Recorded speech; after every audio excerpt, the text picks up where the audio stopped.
नमस्कार, मैं जयप्रकाश पांडे साहित्य तक के बातें मुलाकातें कार्यक्रम में आप सभी का स्वागत करता हूं।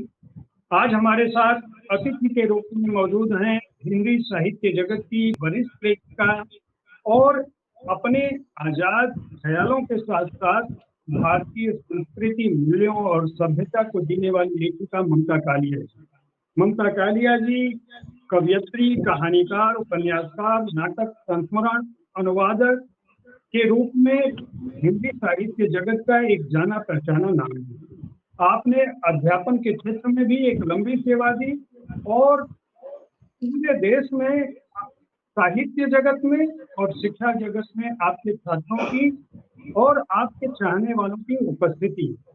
हम ममता जी से उनकी जीवन यात्रा के बारे में एक अनौपचारिक बातचीत कर रहे हैं और जो बातें मुलाकातें का एक नेचर है। हमारी कोशिश है कि इस कार्यक्रम में श्रोता अपने प्रिय लेखक के जीवन के उन पहलुओं को जान सके जो केवल उनके बारे में पढ़ के या जो उनकी लिखी किताबों को पढ़कर वह नहीं जान सकते। ममता जी, साहित्य तक में आपका बहुत बहुत स्वागत। नमस्कार, मुझे भी बहुत अच्छा लग रहा है आकर।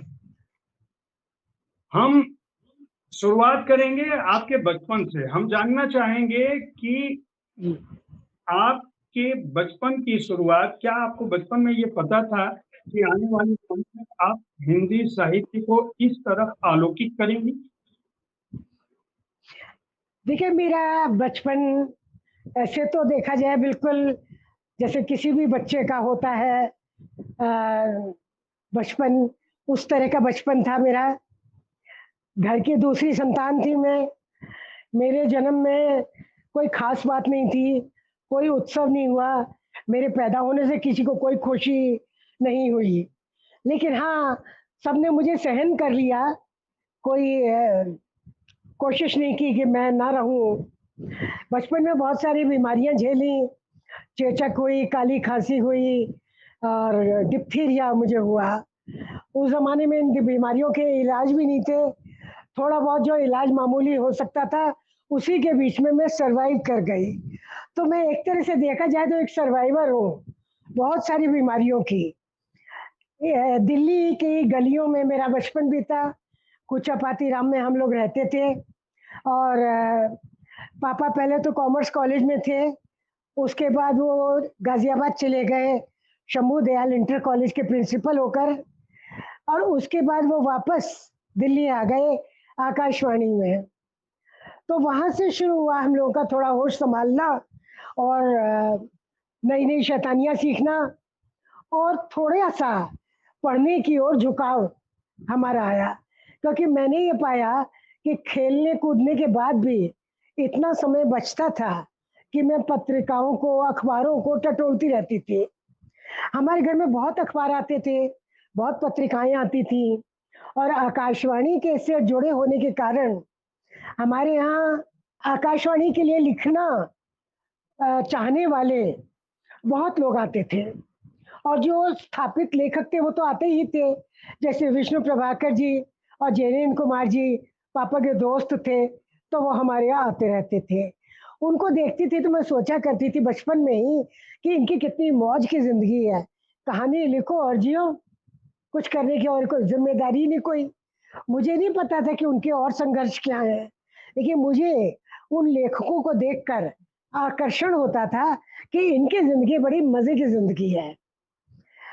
और बाकी तो ये है कि साइकिल चलाना, गेंद-तड़ी खेलना, गलियों में घूमना, शाम के समय मंदिरों में जाके प्रसाद बटोरना, ये सारे काम मैंने किए बचपन में। आपको पहला प्यार कब हुआ? ओह गॉड! आप तो बहुत ही जोखिम में डालने वाला सवाल पूछ रहे हैं। नहीं, आप देखिए, प्यार ऐसी चीज़ है, हम लोग प्यार शब्द को बहुत बड़ा बना लेते हैं जी, और प्यार कई बार छोटी-छोटी चीज़ों से होता है। जैसे जब मैं मुंबई में थी, तो मेरे स्कूल के रास्ते में 5 फ़िल्म स्टूडियो पड़ते थे। हम पैदल जाते थे घर वगैरह इकन्नी बचाने के लिए। तो हम वो पाँचों स्टूडियो के दरवाज़ों पर गेट पर बड़ी बड़ी देर खड़ी रहती थी हम दो लड़कियां कि शायद हमको मीना कुमारी दिख जा जाती हुई, शायद हमको वहीदा रहमान दिख जा जाती हुई। तब मैं 8वीं में पढ़ती थी, आप सोचिए।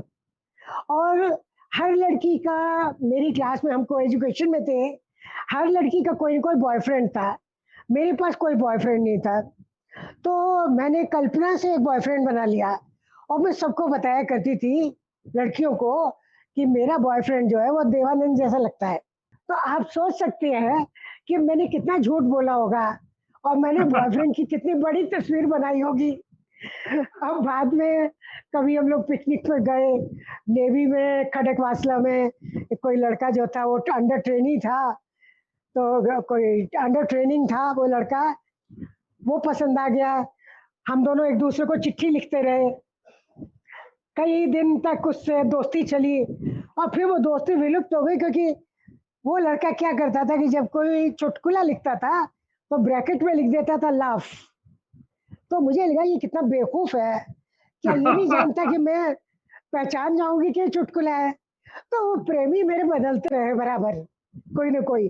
और बाद में एक ऐसा समय आया जब किसी से कोई प्रेम नहीं था, ज्यादा प्रेम इस बात से था कि एक फड़कती हुई कविता लिखी जाए, एक अच्छा सा गीत लिखा जाए, और कुछ नहीं तो स्टेज पे एक्टिंग करते थे हम, तो ड्रामे में भाग लिया जाए। हमें, मुझे लगता है कि ज्यादा अपने में लिप्त थी मैं उस समय। जी। और ये भी जरूर है कि मेरी बड़ी बहन बड़ी खूबसूरत थी और बड़ी प्रतिभावान थी, उसका नाम ही प्रतिभा है मेरी बहन का। तो वो हर चीज में उस्ताद थी और उसके बहुत सारे दोस्त थे, और उस हिसाब से मेरी तरफ कोई ज्यादा ध्यान नहीं देता था। और मैं इस लोगों के निग्लेक्ट के कारण, मेरा ख्याल है, मैं किताबों के अंदर घुसती चली गई। और ये मेरे लिए बहुत अच्छा हुआ कि मैं जी। पत्र पत्रिकाओं को पढ़ती रही, और मैंने बड़ी छोटी उम्र में ही 3 बाल कहानियां लिखी, जो तीनों की तीनों धरीमुख में छप गई। वाह। तो आप ये देखिए कि मेरी दिलचस्पी ज्यादा कल्पना में और किताबी प्रेमियों में ज्यादा हो गई। आप इसीलिए बहुत कुछ लिख पाई, बहुत कुछ जी। अर्जित कर पाई। और हाँ। आपकी बातचीत से लग रहा है कि आपकी जो शुरुआती रचनाएं, धर्म युग में किसी को उस जी। जमाने में छपना अपने आप में एक हम्म। प्रतिष्ठा की बात थी। आपकी शुरुआती रचनाएं क्या थी, बाल कहानियां या कविताएं? 3 बाल कहानियां थी, चतुर चोर, धोबी की गठरी और एक कोई और थी। ये जी। 3 कहानियां थी, तीनों धर्म में छपी। और फिर जब इसका पारिश्रमिक आया मेरे पास उस जमाने में, तो इतनी खुशी हुई। उससे मैंने एक कैमरा खरीदा, एक फा बॉक्स कैमरा। उस जमाने में कैमरा बहुत बड़ी चीज होती थी। जी। लेकिन जब पता चला कि इसकी तो रील भी खरीदनी पड़ेगी और इसको प्रिंट कराने के लिए पैसे देने पड़ेंगे, तब थोड़े हतोत्साह हो गए, क्योंकि मम्मी ने कहा इतनी खर्चीली चीज तुमने क्यों खरीद ली। ये हुआ। आपकी उम्र तो ये आपकी वो उम्र क्या थी आपकी जिस समय आपकी मैं पहली उस ये समय मैं उस समय 10वीं क्लास में पढ़ती थी और 15 10वीं? साल की थी। हाँ, जी जी। 15 साल की थी मैं उस समय। आपकी जो हालिया किताब आई है रविंद्र कालिया जी के संस्मरणों की, जी। उसमें आपने हाँ। कुछ ऐसी घटनाओं का जिक्र किया है जो मुझे लगता है कि आज के दौर में भी जो आधुनिक लेखिका कही जाने वाली हैं या जो नारीवाद की झंडा बरदार हैं, हम्म। उनको भी वैसे कदम उठाने में मुश्किलात होगी। जी। आप जरा हमारे पाठकों को उसके बारे में बताइए, अपनी पहली मुलाकात के बारे में, जो प्रेम आपके जीवन में यथार्थ रूप में पहुंचा और जीवन भर जो साथ रहा और जो आज भी आपकी स्मृतियों में जिंदा है। जयप्रकाश, यहाँ भी साहित्य ने ही एक पुल बनाया प्रेम तक जाने के लिए। जैसे कि अ, एक सेमिनार हुआ था चंडीगढ़ में, पंजाब यूनिवर्सिटी में, आज की कहानी पर। उसमें मोहन राकेश, कमलेश्वर और नामवर सिंह, रविंद्र कालिया, परेश, गंगा प्रसाद विमल और मैं, इतने लोग थे। अनीता ओलक भी थी उस समय, जो अनीता राकेश हो चुकी थी उस समय। जी। वहां मुझे रविंद्र कालिया मिले और हम लोगों ने चंडीगढ़ से दिल्ली वापसी का सफर एक साथ किया।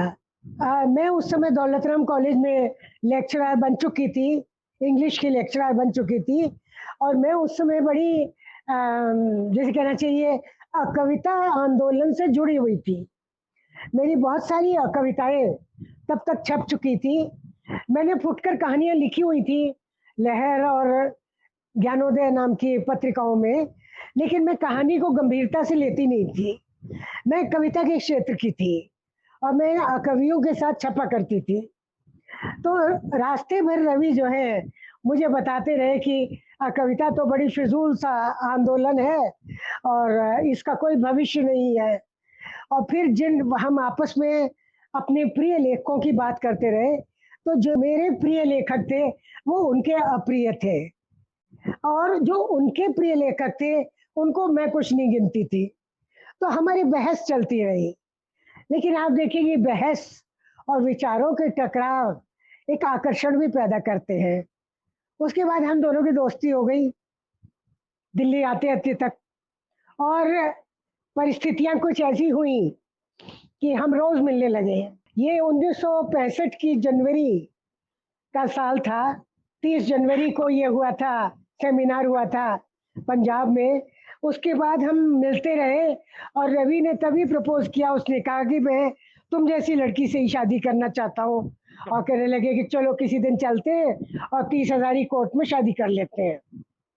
तो हमने बहुत समय नष्ट नहीं किया और बड़ी जल्दी हम लोगों ने इस मुकाम पर हम पहुंच गए कि हमें साथ रहना है। और देखिए वो समय था जब शादियां धड़ाधड़ टूट रही थी। जी मोहन राकेश 2 शादियां उनकी विफल हो चुकी थी और तीसरी शादी उन्होंने तभी तभी की थी। जी जी कमलेश्वर विवाहित थे, लेकिन कमलेश्वर के साथ बहुत सारे विवाहेतर प्रेम प्रसंग जुड़े हुए थे। जी राजेंद्र यादव भी अपनी तरह से एक बेचैन आत्मा थे। जी तो तो आप ये देखिए कि वो और रवि के ये सब शाम के समय टी हाउस के साथी थे। ये सब टी हाउस में बैठ के ठाके लगाते थे, गप्पे करते थे। कनॉट प्लेस में टी हाउस हुआ करता था। जी जी तो उस समय प्रेम जो है वो चलन में नहीं था। जी love was not a popular concept.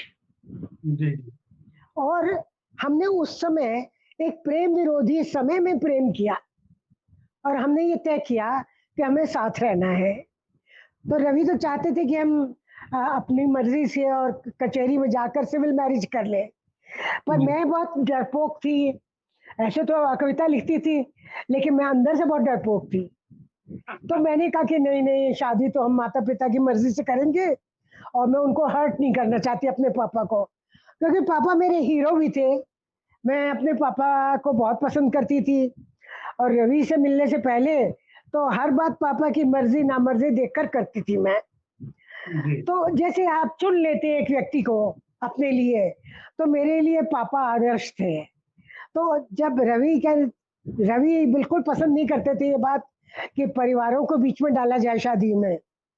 Ravi जरा ज्यादा ही आधुनिक हो रहे थे उस समय, लेकिन मेरे वजह से वो रुके रहे। फिर उनको धर्मयुग में नौकरी मिल गई तो वो चले गए वहां पर। वहां सेटल होने में थोड़े से महीने लगे उन्हें। फिर दिसंबर 65 में हमारी शादी हुई। आप मैं उस दौर के साहित्य जगत और आपके जो साहित्यिक सहयोगी थे उस जमाने के साहित्यकार, कवि, जी लेखक, जी उनके बीच जो सद्भाव या जो प्रतियोगिता थी, उसकी हम्म, तुलना में जो आज के साहित्यकारों के बीच में प्रतियोगिता और तुलना है, उन दोनों के अच्छा बारे में जरा हम अपने दर्शकों को बताना चाहते हैं ताकि उनको यह समझ आए कि जी जी वैचारिक स्तर पे जो एक वक्त था, जो उस जमाने में था और आज के समय में जो है, दोनों में कितना अंतर रहा। आप लोगों ने हाँ हिंदी साहित्य के जिस गोल्डन ईरा को एक तरह से कह सकते हैं, जी आधुनिक हिंदी साहित्य के जी उस समय को आपने देखा है। आप आज भी हमारे बीच मौजूद हैं, यह हमारा सौभाग्य है। जरा हमारे पाठकों को, जी श्रोताओं को उसके बारे हाँ, जयप्रकाश जी, जो 7वां 8वां दशक था और 9वां दशक, 7वां तो बम्बई में बीता, 8वें दशक में मैं आई हूँ इलाहाबाद।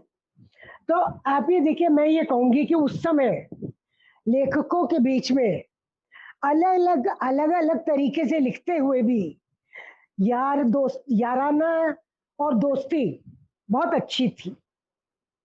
उस समय हम अलग अलग तरीके से कहानी लिख रहे थे। जैसे ज्ञान रंजन की कहानी रविंद्र कालिया की कहानी से बिल्कुल अलग है। मेरी कहानी सुधा अरोड़ा की कहानी से बिल्कुल अलग है, लेकिन हम सबके बीच में यारी दोस्ती थी। आज मैं देखती हूँ कि गला काट प्रतियोगिता है, आज गला काट स्पर्धा है, आज एक ग्रुप दूसरे ग्रुप को देखना नहीं चाहता। उस समय ऐसा नहीं था, हम सब विभिन्न थे, लेकिन हम सब अभिन्न थे। मैं ये जानना चाहूंगा कि साहित्य के क्षेत्र में जो गुटबाजी है, उससे क्या अंततः साहित्य को उसने नुकसान नहीं पहुंचाया? देखिए, गुटबाजी जो थी वो पुराने लेखों में थी। हम लोगों ने तो गुटबाजी के कॉन्सेप्ट को तोड़ दिया। गुटबाजी थी जब भैरव प्रसाद गुप्त और मार्कंडेय है और शेखर जोशी, इन तीन की गुट माना जाता था। हमने ये गुट वाला काम बिल्कुल खत्म कर दिया। भले ही नाम इन चारों के आते हैं, जब हम बात करते हैं 7वें दशक की कहानी की, तब ये नाम आते हैं। नई कहानी में मोहन राकेश, कमलेश्वर, राजेंद्र यादव थे जी। लेकिन हमारी पीढ़ी में ज्ञान रंजन, दूधनाथ सिंह, काशीनाथ सिंह, रविंद्र कालिया, ये चार थे। साथ में विजय मोहन सिंह थे, जिनको मिलाकर कहा जाता था 4.5 यार, क्योंकि विजय मोहन बेसिकली आलोचक थे। उन्होंने कहानियां लिखी, लेकिन वो जाने जाते थे अपने आलोचना कर्म के लिए। लेकिन आप ये देखिए, ये चारों बहुत अच्छे दोस्त थे, अलग अलग लिखकर भी ये बहुत ही अच्छे दोस्त थे। जब इलाहाबाद में दशहरे में काशी घर आ जाते थे हमारे यहाँ, तो आप देखिए हम सब मिलकर दशहरे की झांकियां देखने के लिए निकलते थे। और मेरे बेटे अन्नू को, अनिरुद्ध मेरा बड़ा बेटा है, मेरे बेटे अन्नू को कंधे पे बैठा के काशी मेला दिखाने ले जाते थे। ज्ञान जी हमको लोकनाथ में ले जाकर मिठाई खिलाते थे, लस्सी पिलाते थे, समोसे खिलाते थे वहां पर। तो हम सबके बीच में दोस्ती बहुत ही एक मजबूत डोर थी। हम लोगों को कभी ये नहीं लगा कि कौन आगे बढ़ जाएगा। हमारे घर में तो जमावड़ा होता था लेखकों का, सारे लेखक इकट्ठे हो जाते थे। जब लक्ष्मीधर मालवीय जापान से आते थे, तब सारे लेखक इकट्ठे हो जाते थे, पिछली पीढ़ी के भी और अगली पीढ़ी के भी। अमरकांत जी तो रोज हमारे घर आते थे। जी, आज क्या वजह है कि लेखक एक दूसरे के प्रति ऐसा सद्भाव नहीं रख पा रहे हैं? नहीं जयप्रकाश, मुझे लगता है आज ही ऐसा है, एक तो रोजगार ने हम लोगों की ऊर्जा को बहुत खत्म किया है। रोजगार की दुश्वारियां आज ज्यादा बढ़ गई हैं। हर व्यक्ति अपने दफ्तर में 10 से 5 तक में अपनी सारी ऊर्जा खत्म कर देता है। और हमारे इलाहाबाद में यह है, साहित्य ही हमारा रोजगार था और साहित्य ही हमारी बेरोजगारी थी। क्योंकि हम लोग जो है अलग से कोई काम नहीं करते थे। मैं ठीक है, मैं एक नौकरी करती थी, मैं प्रिंसिपल थी कॉलेज की, तो मैं तो इतना ज्यादा कॉफी हाउस जा भी नहीं पाती थी। लेकिन रवि तो प्रेस चलाते थे और प्रेस की तरफ ज्यादा ध्यान नहीं देते थे। और ज्ञान रंजन बहुत समय छुट्टी ले लेते थे कॉलेज से और इलाहाबाद में आकर रहते थे। उनका पैतृक घर था इलाहाबाद में। काशी भी कभी भी आ जाते थे बनारस से। विजय मोहन जी को भी मैं बहुत बार देखती थी कि कभी वो दिल्ली से, कभी शिमला से छुट्टी लेकर इलाहाबाद में आ गए। इलाहाबाद सबका प्रिय शहर था। और इलाहाबाद में आप ये देखिए कि दोस्ती और दुश्मनी कभी भी विकट नहीं रही। कभी किसी ने किसी दूसरे का रास्ता नहीं काटा। सब एक दूसरे से लिखते थे, सब लिखते थे और शाम को कॉफी हाउस में मिलते थे। और होता ये था कि अलग अलग घेरे में बैठे हैं और धीरे धीरे घेरे इकट्ठे होने शुरू होते थे और बड़ा सा एक गोल बन जाता था और सबका संवाद होता था। मैं ये कह रहा हूँ, रविंद्र कालिया जी देखने में बहुत स्मार्ट और उनके जीवन में जो, जैसा उन्होंने खुद भी लिखा है, गालिब छुपी शराब, शराब उनके जीवन में एक बहुत महत्वपूर्ण समय, एक कालखंड में बहुत प्राथमिकता के रूप में था। आपने उस दौर में, एक जो उनका सुदर्शन व्यक्तित्व था, आपको कभी भय नहीं लगा कि एक तो शराब, ऊपर से ये इतना स्मार्ट, तो इसके पीछे लड़कियां या दूसरे व्यसन इसके जीवन में आ सकते हैं? ऐसा कुछ आप नहीं, अपने ये पारिवारिक डर मुझे अनुभव से? कभी नहीं लगा, ये डर मुझे कभी नहीं लगा। और रवि मुझे हमेशा ये कहते थे कि तुम ये मान कर चलो कि तुम जैसी और कोई नहीं। रवि मेरा आत्मविश्वास बहुत बढ़ाते थे। कहीं भी जाना हो, वो मुझे कहते थे, जाओ बबर शेर की तरह बोल कर आना, बिल्कुल चिंता न करना, कौन नाराज हो जाएगा। ये बात रवि के अंदर थी। रवि वाकई में हिंदी साहित्य के देखा जाए तो बहुत बड़े शेर थे। उनके नाम में सिंह नहीं था, लेकिन वो सिंह थे, क्योंकि रवि के अंदर एक तरफ बहुत मौज मस्ती थी, एक तरफ वो बड़े लापरवाह लगते थे देखने में, एक तरफ वो बड़े भारी महफिलबाज थे, जुमलेबाज थे। वो बहुत अच्छे, जिसे कहना चाहिए, मैनोशी के सबसे अच्छे पार्टनर थे।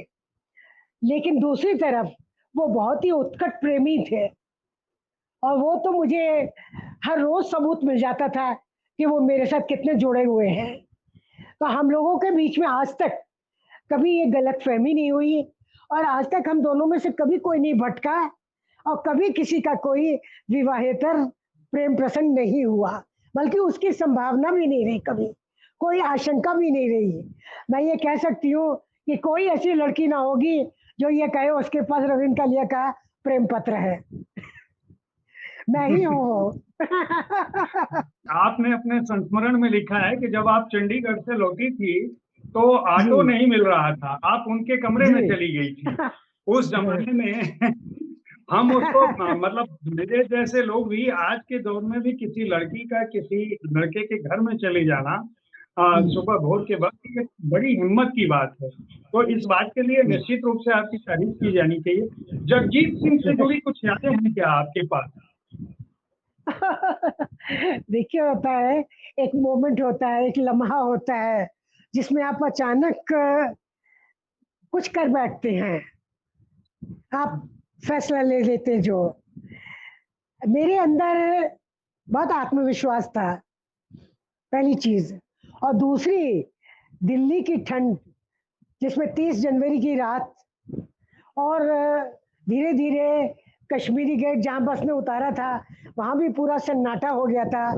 तो मेरे सामने दो ही विकल्प थे कि या तो इस लंबे लड़के के साथ में चली जाऊं जहाँ ये ले जा रहा है, अन्यथा मैं सड़क पर शोधों के की आशंका के बीच और खतरों के बीच अपनी रात बिताऊं, क्योंकि मेरे पास शक्तिनगर जाने का कोई साधन नहीं था। एक बात।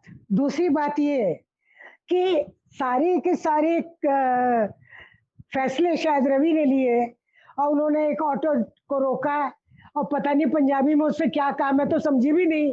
और हम लोग बैठ गए ऑटो में, और ऑटो चल दिया। उस समय एकदम घुप अंधेरा था, कुछ भी पहचान में नहीं आ रहा था।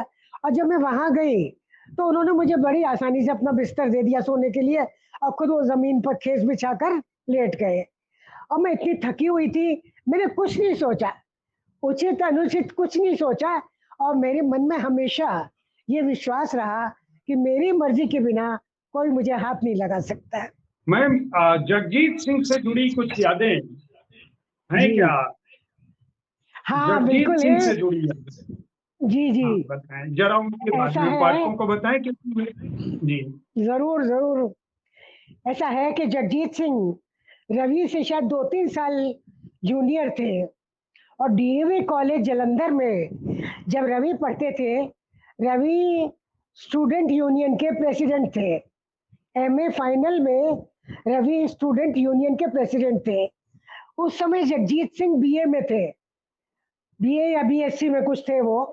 अब वो रवि के पास आते थे कि कॉलेज की जो एनुअल गैदरिंग है उसमें हमको गाने का मौका दे दो। उस समय जगजीत सिंह के दाढ़ी थी चेहरे के ऊपर, सरदार थे वो। और वो उनकी आवाज़ बहुत अच्छी थी, बहुत अच्छा गाते थे। तो कई बार ये होता था कि उसको आखिर में गाने का मौका दिया जाता था। अच्छा, ये सारी बातें रवि ने मुझे पहले से बता रखी थी। धीरे-धीरे जगजीत सिंह बम्बई में आकर संघर्ष करके और चित्रा सिंह के साथ गाकर एक ब्रेक पा गया और वो धीरे-धीरे बहुत प्रसिद्ध हो गया और उसने सारे रिकॉर्ड तोड़ दिए सफलता के। तो एक बार वो इलाहाबाद में जगजीत सिंह और चित्रा सिंह आए गाना गाने के लिए, लाइव कॉन्सर्ट के लिए वो आए। रवि ने तब तक अपने दोस्तों को बता-बता कर, सारे दोस्तों को जब बैठते थे, एक हाथ में जाम ले लेते थे और ज़ुबान पर उन और स्टीरियो के ऊपर जगजीत सिंह का एलपी लगा देते थे और फिर जगजीत सिंह के किस्से सुनाते थे हमको। तो हम सब लोगों के मन में ये हो गया कि जगजीत सिंह रवि के बहुत पक्के यार हैं। रवि अपने स्टूडेंट डेज़ की बातें बताते थे। जब जगजीत सिंह इलाहाबाद आए, तो आप ये देखिए कम से कम 20 दोस्त ऐसे तैयार हो गए जो कहने लगे कि मेहता संगीत समिति में हमको भी ले चलो कालिया, हमको भी ले चलो। और मैं तो थी ही खैर जाने के लिए साथ में। अब रवि की मुश्किल ये कि पहले तो जगजीत सिंह से परिचय स्थापित करें और संपर्क स्थापित करें, तभी तो 20 लोग अंदर जाएंगे। और जी। बहुत ज़्यादा दबाव था सरकारी अधिकारियों का, कर्मचारियों का कि उनको फ्री पास मिलना चाहिए। तो मेहता संगीत समिति हॉल को सरकारी लोगों ने पूरा भर दिया। तो रवि ने जगजीत सिंह को फ़ोन किया और जगजीत सिंह से कहा कि ओए जग्गा, क्या कर रहा है? जगजीत सिंह जिस होटल में ठहरे थे, उन्होंने कहा कौन बोल रहा है? तो उन्होंने कहा मैं कालिया बोल रहा हूँ, पहचानो नहीं, तेरा बाप बोल रहा हूँ। तो जगजीत सिंह ने कहा सुबह से 3-4 बाप मुझे फ़ोन कर चुके हैं। तो रवि ने कहा तू ठीक से बात करता है कि नहीं करता? डीएवी याद है तुझे जालंधर मेरी मिन्नतें करता था कि भई मेरे को गाने का मौका दे दो। तब जगजीत सिंह पहचान गया। उसने कहा हाँ, बोल क्या बात है, शाम को मिलेगा। तो रवि ने कहा मेरे साथ तो पूरी पलटन है आने के लिए। उसने कोई नहीं, कोई गल नहीं, उसने कहा आजा। तो हम सब लोग पहुँच गए, हमको रवि ने दूसरी लाइन में बिठवा दिया। और उसके बाद ये हुआ कि रवि और जगजीत सिंह किसी अन्य जगह बातें करते रहे और जब वो लोग घुसने की कोशिश कर रहे थे, उस समय जगजीत सिंह के रिकॉर्ड बज रहे थे। जगजीत सिंह को एंट्री ना मिले, वो जो डोर कीपर था, गेट कीपर, वो कहने लगा जगजीत सिंह तो अंदर गा रहे हैं, आप क्यों जाना चाहते हैं अंदर? रवि ने कहा भाई यही जगजीत सिंह है, इन्हीं को गाना गाना है। फिर किसी तरह जगजीत सिंह मेहता संगीत समिति हॉल के अंदर स्टेज पर पहुंचे और रवि जाकर स्टेज की विंग्स में बैठे। जगजीत सिंह ने उनको विंग्स में बैठाया अपने साथ। उसके बाद जब कॉन्सर्ट हो गई तो जगजीत सिंह ने कहा चलो रोटी शोटी खाई जाए।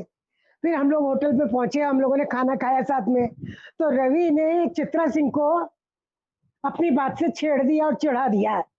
रवि ने चित्रा सिंह से कहा कि आप क्या, आपकी रवीन्द्र संगीत गाने वाली आवाज है, आपको रवीन्द्र संगीत गाना चाहिए, आप इसके साथ क्यों गाती हैं? इसके साथ तो दानेदार आवाज चाहिए। रवि ने कहा। अब चित्रा सिंह तो कुछ नहीं बोली, वो शायद इतनी हिंदी समझती भी नहीं थी, लेकिन उसके जो साजिंदे थे वो चित्रा सिंह के फेवर में बोलने लगे और रवि से लड़ाई करने लगे। कहने लगे आपने कैसे कह दिया, इनकी आवाज तो बहुत अच्छी है, आपको पता नहीं इन्होंने जगजीत सिंह को बनाया है। तो जगजीत सिंह ने रवि से कहा चुप कर बे, खाना खा। उसने कहा ये मेरी मेमोरी है। और उसके बाद भी रवि तो जगजीत सिंह से मिले, जब जब बम्बई गए तब तक उनकी जगजीत सिंह से मुलाकात हुई। लेकिन जगजीत सिंह बहुत ही एक परेशान हाल इंसान था। उसने निजी जीवन में बहुत सुख नहीं पाया और अंततः वो एक बहुत ही सडन और ट्रेजिक एंड में समाप्त हो गया वो। मैम, आज के समय में अगर मैं ये पूछूं कि आपकी सबसे प्रिय रचना आपकी खुद की कौन सी है, तो आप किसे बताएंगे मुझसे? अभी तो लिखी जानी है, ऐसी कोई बहुत प्रिय रचना नहीं। और अक्सर ये होता है जो नवीनतम रचना होती है, हम लोग उसी से थोड़ा जुड़ जाते हैं। तो रवि कथा लेटेस्ट है मेरी किताब। उसके बाद केवल एक कहानी संग्रह आया है, काली साड़ी। और अब एक किताब मेरी आने वाली है इलाहाबाद पर, जीते जी इलाहाबाद करके। इलाहाबाद पे संस्मरण है, इलाहाबाद शहर की सारी संस्कृति को समेटते हुए। रवि कथा को ही मैं कहूँगी कि फिलहाल मेरी प्रिय पुस्तकों में एक है, क्योंकि इस बहाने मैं उस समय को याद करती हूँ जो हमने पस्ती और मस्ती दोनों में बिताया। और पस्ती का भी कोई आप अंत नहीं था और मस्ती का भी कोई अंत नहीं था। आपका सबसे पसंदीदा लेखक कौन है? जी, मुझे आपका बहुत सारे सबसे लेखक पसंदीदा। पसंद है। और देखिए, ऐसा है कि बहुत ज्यादा समय पुरानों पर नष्ट ना करते हुए मैं कुछ समकालीन नाम लेना चाहूंगी, जी क्योंकि पुरानों से बात शुरू करने से बात बहुत लंबी हो जाती है, जी दूर तक जी जाती है फिर वो। जी तो जी पुराने तो ठीक है, यशपाल मुझे बहुत पसंद है, प्रेमचंद पसंद है, जैनेन्द्र जी पसंद है। ये सब क्योंकि हमारे रास्ते के कंदील है, ये सारे प्रकाश स्तंभ है ये। लेकिन नए लोगों में ये कहूंगी मैं कि मुझे अखिलेश, मनोज पांडे, चंदन पांडे, नीलाक्षी सिंह, और एकदम नए लोगों में मुझे वंदना राग, गीतांजलि श्री, सुशोभित, अंबर पांडे, अजंता, देवसेन, कृष्ण कल्पित, अनिरुद्ध उमठ, और बहुत सारे लोग पसंद है जो समकालीन या लिख रहे हैं इस समय एकदम से। नीलिमा चौहान, ये सब मुझे बहुत पसंद है। और अपने जो मेरे साथ के लिखने वाले हैं उनमें भी बहुत सारे ऐसे साहित्यकार हैं, मैं नाम भूले जा रही हूँ, जो मेरे साथी हैं जिनका मैं बार बार नाम लेती हूँ। ज्ञान रंजन, काशीनाथ सिंह, मन्नू भंडारी तो मेरी सबसे प्रिय लेखिका रही हैं। उषा प्रियंवदा की कुछ किताबें मुझे बहुत पसंद हैं।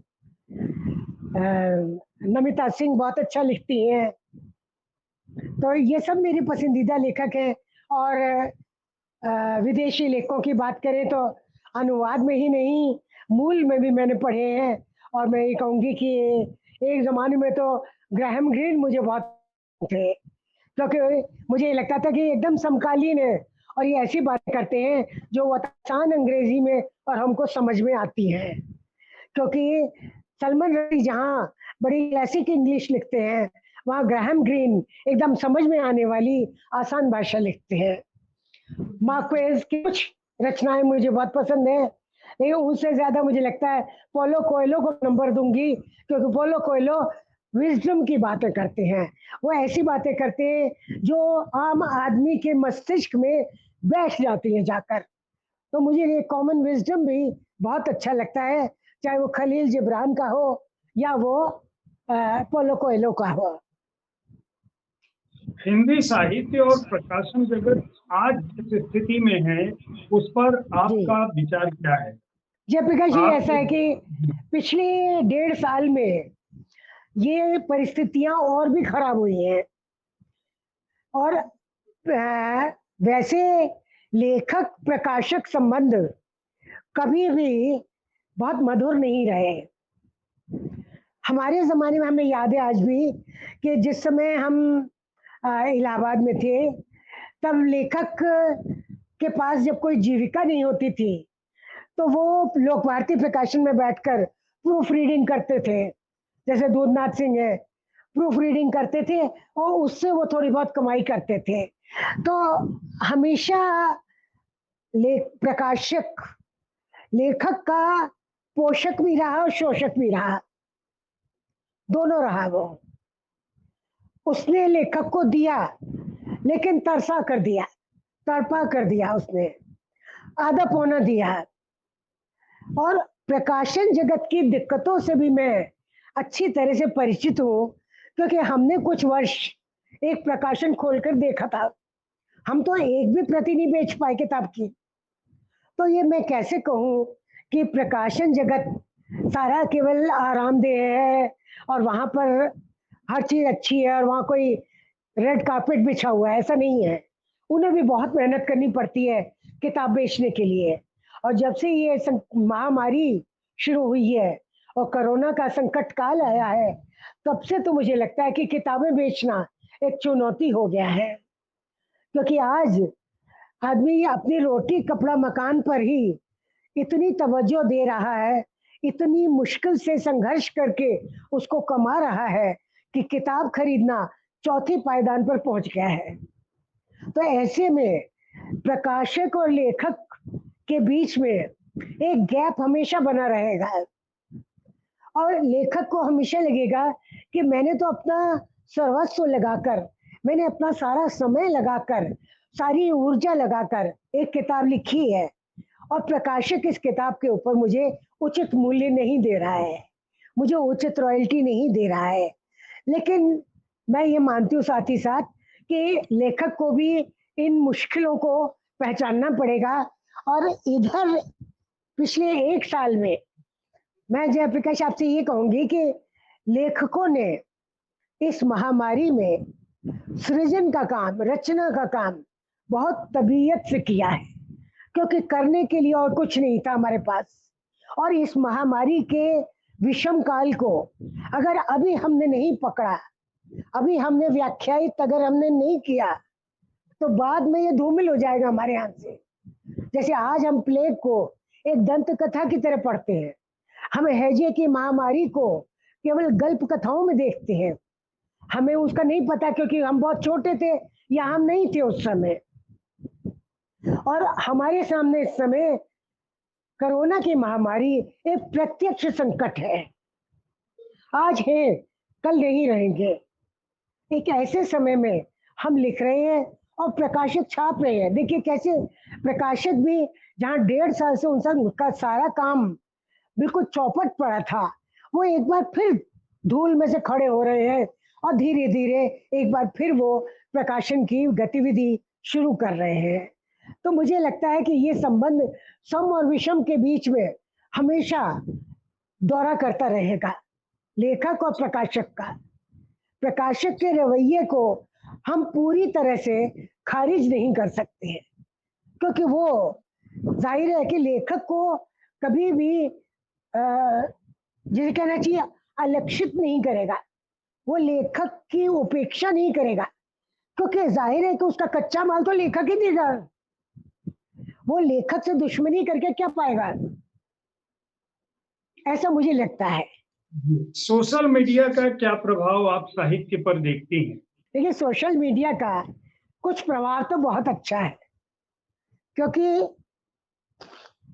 खास तौर से ये संकट काल में जब हमारे पास अपनी बात कहने को कोई नहीं बचा, हमारे पास पाठक नहीं बचा, हमारी पुस्तकें जब बिकती नहीं थी, उस समय सोशल मीडिया ने हमें एक मंच दिया। वैसे भी जब से ये सोशल मीडिया आया है, तब से अपनी बात को मिनटों में दूसरों तक पहुंचाना, अरे क्या ये कमाल की बात है। हम कहाँ पढ़ा करते थे रामायण में वायु मार्ग से वो पहुंचा, अब वायु मार्ग से हम आप तक पहुंच रहे हैं, बादल हमें ले जा रहे हैं, बादल की टेक्नोलॉजी से हम आप तक पहुंच रहे हैं, अपने पाठक या अपने श्रोता तक पहुंच रहे हैं। मुझे ये बात बहुत थ्रिलिंग लगती है और मैं सोशल मीडिया को आज का मेघदूत मानती हूँ, क्योंकि सोशल मीडिया ने कितने द्वार खोल दिए हैं। हमारे दूसरों की पसंद नापसंद, खुशी दुख, अफसोस, ताने उलाहने सब हमें मिल जाते हैं इससे। हाँ, इसका कहीं कहीं दुरुपयोग हो रहा है, नासमझ लोग हर जगह होते हैं। वो एक जमाने में प्रिंट मीडिया का भी दुरुपयोग करते थे, इसीलिए कई किताबें पीली पन्नी चढ़ी हुई जल्द में स्टेपल करके बिकती थी। और इस सोशल मीडिया में भी कुछ ऐसे तत्व हो सकते हैं जो कि इसका दुरुपयोग करें और करते होंगे। लेकिन जाहिर है कि हम क्या करते हैं, हमेशा हम सार तो ले लेते हैं और बाकी जो थोथा होता है ना, उसको फटक के छान के फेंक देते हैं। सोशल मीडिया में भी इस विवेक की जरूरत है। तो मैं तो ये पाती हूँ कि सोशल मीडिया को मुझे कम से कम ये बड़ा अनुकूल माध्यम लगता है। मुझे ये कभी भी प्रतिकूल नहीं लगा, क्योंकि मेरे संपर्क में है ही नहीं, ज्यादा टेक्नोलॉजी में जानती भी नहीं कि मैं ऊटपटांग चीजें खोलूं इसमें। मुझे ये लगता है कि ये बहुत ही एक अच्छा माध्यम है अपनी बात को तत्काल लोगों तक पहुंचाना, और एक अग्रिम समीक्षा हमको मिल जाती है इसमें। अग्रिम समीक्षा ये मिल जाती है हमें कि हमारी ये बात स्वीकार्य है कि नहीं, इसको मंजूरी मिलेगी या नहीं। हमने एक पोस्ट लगाई, उसमें 500-600 एकदम से रिएक्शंस आ गए हमारे पास। तो जाहिर है कि हमें अपने आप अपने को परखने का एक मौका मिल गया। क्या आपको पसंद है लिखने के अलावा? लिखने के अलावा बहुत कुछ पसंद है मुझे। ज़्यादा तो मैं पढ़ती हूँ, लिखती तो बहुत कम हूँ। और पढ़ना मुझे बहुत पसंद है। लेटे लेटे कोई नॉवल ख़त्म करना, कोई किताब पढ़ना, और मेरे पास लगातार किताबें आती रहती हैं अच्छी अच्छी। पत्रिकाएं पढ़ना, पत्रिकाएं मैं बहुत ध्यान से पढ़ती हूँ सब पत्रिकाएं। अभी पिछले दिनों हंस में 2 कहानियां बहुत अच्छी पढ़ी मैंने, गीताश्री की और रजनी गुप्त की। 2 कहानियां बहुत अच्छी लगी, धीरे धीरे पढ़ रही हूँ। परिकथा का अंक आया, उसमें भी बहुत अच्छा मैटर है। सूरज पालीवाल का एक मथुरा के एक गांव के बारे में, लोग मेरे गांव के संस्मरण आया है, बहुत अच्छा लगा मुझे। और भी तमाम पत्रिकाएं मैं पढ़ती हूँ, जब पहल आती थी तब तद्भव आता है, ये सारी पढ़ने लायक चीजें हैं। और यूँ तो मुझे घूमना बहुत पसंद है, लेकिन अब शायद स्वास्थ्य इतना अच्छा नहीं है कि बहुत लंबी दूर तक घूमने जाएं। मुझे खाना बनाना भी थोड़ा बहुत अच्छा लगता है, व्यंजन बनाना। यूट्यूब देखकर मैं बहुत एक्सपेरिमेंट करती हूँ। चाट खाना पसंद है, पिक्चर देखना अच्छा लगता है, शॉपिंग करना अच्छा लगता है। ये सब काम तभी हो सकते हैं जब समय भी साम्यवादी हो। अभी तो आप समय विषम है। जी, आपकी पसंदीदा फिल्म? अरे अभी तो पिछले दिनों तो सोचिए कि कोई फिल्म देखी ही नहीं मैंने। वैसे मुझे हमेशा आ, इरफान की फिल्में बहुत पसंद थी। इरफान जिस भी फिल्म में होते थे मुझे वो बहुत पसंद आती थी। जैसे कि किसी जमाने में स्मिता पाटिल की मैं कभी कोई फिल्म नहीं छोड़ती थी। स्मिता पाटिल की सब फिल्में, इरफान की सब फिल्में मुझे बहुत पसंद आती थी। कभी कभी आमिर खान की फिल्में भी अच्छी लगती थी मुझे, क्योंकि वो बहुत एंटरटेनिंग होती थी। लेकिन इधर मैंने बहुत दिनों से कोई फिल्म पूरी नहीं देखी, क्योंकि नेटफ्लिक्स में होता ये है, किसी भी समय आप सोने चले जाओ, या किसी भी समय ये लगता है कि आंखों के ऊपर स्ट्रेन पड़ रहा है। मेरी आंखें थोड़ी खराब हो गई हैं, तो आंखों पे जब बहुत स्ट्रेन पड़ता है तो मैं बीच में बंद कर देती हूँ। अभी मैंने कौन सी देखी थी पता नहीं, वो कोई थी जिसमें अर्जुन कपूर था, और वो ऐसा लगा जैसे ईश मधु तलवार के उपन्यास रिनाला खुर्द की नकल थी वो। Grand parents of something someone someone, कुछ नाम था उसका ऐसे ही फिल्म का। तो उसमें एक्टिंग अच्छी थी अर्जुन कपूर की और नीना गुप्ता की, लेकिन वो मुझे लगा एन मैन रिनाला खुर्द की कहानी थी। और इधर इधर बहुत हो रहा है ये। कभी कभी कोई कोई चीज देखते तो ये लगता है कि ये इस किताब की कॉपी है, और बिना लेखक को क्रेडिट दिए ये चलन बढ़ गया है आजकल कि फिल्म वाले कहानी को कहीं से भी उड़ा लेते हैं, और कहानी का वो मूल तत्व ले लेते हैं और बाकी सारे सरंजाम अपने डाल देते हैं। ये एक शिकायत मुझे है, क्योंकि देखिए हम लोग तो इतनी मेहनत से लिखते हैं, आप किताबों के ऊपर ताला नहीं लगा सकते हैं। किताब तो खेती की तरह है, जैसे किसान की खेती है। अगर उसमें से आपने बार जब नोच लिए फसल के, 2 बार आपने हाथ नोच लिए, तो वो किसान कुछ नहीं कर सकता आपका। इसी तरह लेखक की किताबें हैं। कम से कम फिल्म वालों को इतनी ईमानदारी बरतनी चाहिए कि लेखक को उसके क्रेडिट लाइन दे, क्योंकि मुझे ये लगा कि वो फिल्म पूरी की पूरी ईश मधु तलवार के उपन्यास पर आधारित है, ऐसा मुझे लगा। ममता जी, आपसे बातचीत करके बहुत प्रसन्नता हुई, और मैं चाहूंगा आपके उत्तम स्वास्थ्य की कामना करता हूँ। इसके अलावा आप जल्दी से कोई नई किताब और भी लिखें। आपका संस्मरण जी निश्चित रूप से बहुत ही अच्छा था। रवि कथा जिन लोगों ने नहीं खरीदी है वे जी खरीदें, और वे जी जाने कि उस जमाने में आज से 4-5 दशक पहले भी ऐसे क्रांतिकारी लोग थे प्रेम के लिए जीने, प्रेम के लिए मरने, इसके अलावा अपने विचारों के प्रति अडिग रहने, और जिसको आपने कहा अकविता, कविता, सिद्धांतों पर वैचारिक बहसों को करने वाले लोग, महान ऐसे ऐसे लेखक हमारे बीच थे, जिसको पढ़कर आज की पीढ़ी आगे बढ़ रही है। आज का जो नारीवाद है वह ममता कालिया जैसी शख्सियत से सीख सकता है। अगले बुधवार मैं ऐसी ही किसी एक शख्सियत के साथ बातें मुलाकातें में फिर मिलूंगा। तब तक स्वस्थ रहें, प्रसन्न रहें। धन्यवाद। नमस्कार। नमस्कार, मुझे भी बहुत अच्छा लगा।